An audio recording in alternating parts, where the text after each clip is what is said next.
wala talaga kayong matulugan mo. Pumunta kayo ng parting Ilocos tapos wala talaga kayong matulugan.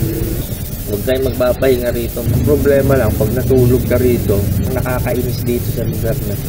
Hindi siguro sila sanay na nakakita na natutulog dito sa labas sa ganitong lugar. Alam mo, nagkamali lang tayo nung natulog tayo rito. Dapat pala.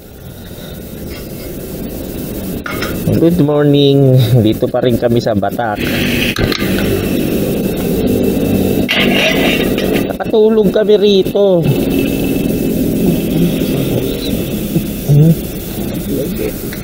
Safe naman dito.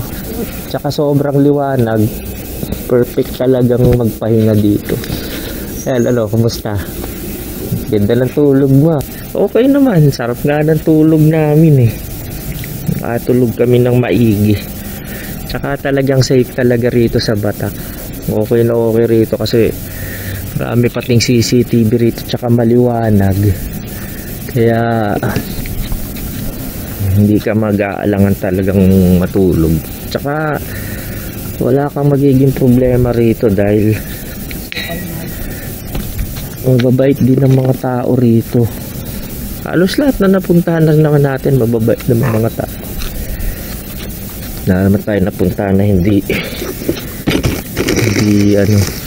titimpla kami ng kape bago kami umalis. Ang oras natin ngayon ay 4:16. Para dumating tayo rito sa lawag ng alas 10 yata, no? Ayun, mahaba-haba rin yung pahinga namin dito. Ay, lawag tuloy sa Batak. Mahaba-haba rin yung naging pahinga namin dito. Okay naman, nakapagpahinga. Pagkatapos namin magkape, diretso na uli yung biyahe namin. Ang sarap ng tulog ko. Ayun, mukhang masarap talaga yung tulog mo. Maaga pala kasi nakatulog ka na eh. Ayos naman. Importante lang naman makapagpahinga ng konti. Kasi kapag ka nakapagpahinga, tuloy-tuloy na uli yung biyahe namin. Okay ba yung kape natin? Kaya magkakape lang kami tapos is na rin kami. Tapos may binili kaming tinapay. Asan yung ano? Teka, kukunin natin yung mga kalat ha. Mayroon naman ba? Ayun, may basura naman dyan sa may 7-Eleven. Itatapon ko lahat ng mga kalat natin.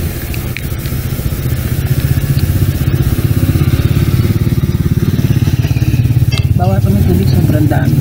Okay muna tayo mga kabeso. Okay na kami rito. Ano rito? Safe sa lugar na po. Dito, wala ritong hindi alam sa'yo. May nakakakita lang sa atin pero wala namang talagang pinili namin talaga yung nakatutok kami sa camera. Ayan, no? May CCTV dito eh. Tsaka sobrang liwanag. Yun ang pinili namin na tulugan, yung maliwanag. Tsaka yung malapit sa presinto, malapit din sa presinto to. Tsaka yun din ang talaga nasa isip namin. Sa Batak kami magpapahinga dahil alam namin talagang safe kami rito eh. Diba no? Oh. Kasi nagpunta na rin kami rito noon. Ang problema lang, pag natulog ka rito, ngayon, nung oras na tayo alas 4 na. Mahuli ka sa bagyan. Mapapasarap yung tulog.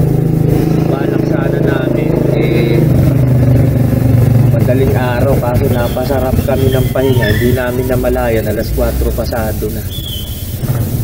Kaya, huwag tayong magpapahinga rito, mapapahimbing ang tulog nyo. Aalis sana kami kasi talagang mapipil mo kasi talagang safe naman talaga rito. Kaya, sabay talaga kaming natulog dun sa mga lugar na ibang pinunta namin. Although marami rin naman talagang safe na lugar dito, yun nga lang dito nakapagsabay kaming matulog mismo sa labas talaga. Kasi pag nasa labas kami, hindi kami natutulog ng sabay, salitan kami. Pero dito, pati ko natulog na. Malamig pati. Lamig. Alam nyo, isa pang alam nyo, isa pang nakakainis dito sa lugar na to. Pati lamok ang bait. Walang lamok dito. Yung labo. Wala nga kumagat sa amin kahit isa. Pati lamok nakikisama.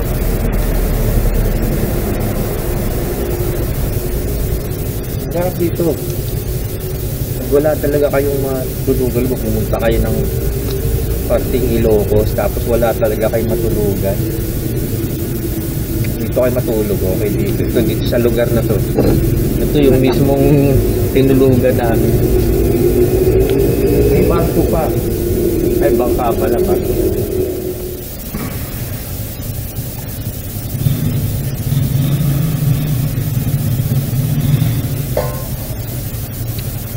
Tara. Kasi oil. Sabi nila pag matanda ka na raw, dito na raw ang baon. Kasi oil. Honey.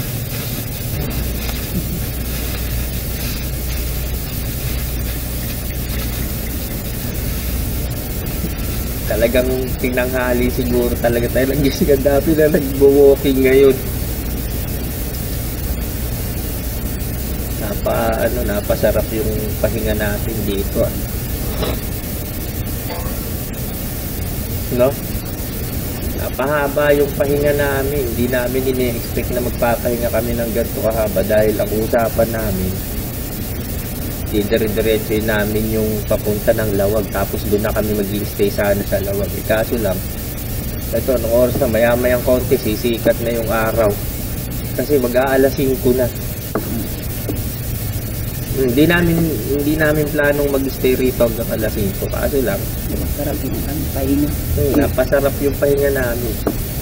Masarap na pahinga rito. Pwede talaga rito magpahinga sa lugar na. May nakakita nga sa atin. Yung mga bakla ng lalaki. Sabi, sa patingin dito sabi lang.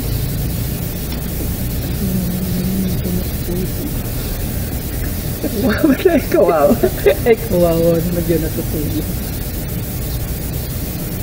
Hindi siguro sila sanay na nakakita na natutulog dito sa labas sa ganitong lugar. Alam mo, nagkamali lang tayo nung natulog tayo rito. Dapat pala naglagay tayo ng lata dyan sa harapan natin. Baka may nagbigay. Baka mamaya pagising natin, may laman na yung lata natin. Linisan mo na yan, pack up na tayo. Tatanghal yun tayo. Dami nang nagwo-walking. Pasang CR ng takas niya. Nanghali talaga tayo, no? Maya-maya konti, liliwanag na. Ang dami na mga naglalakad. Kanina pa, ang dami na naglalakad.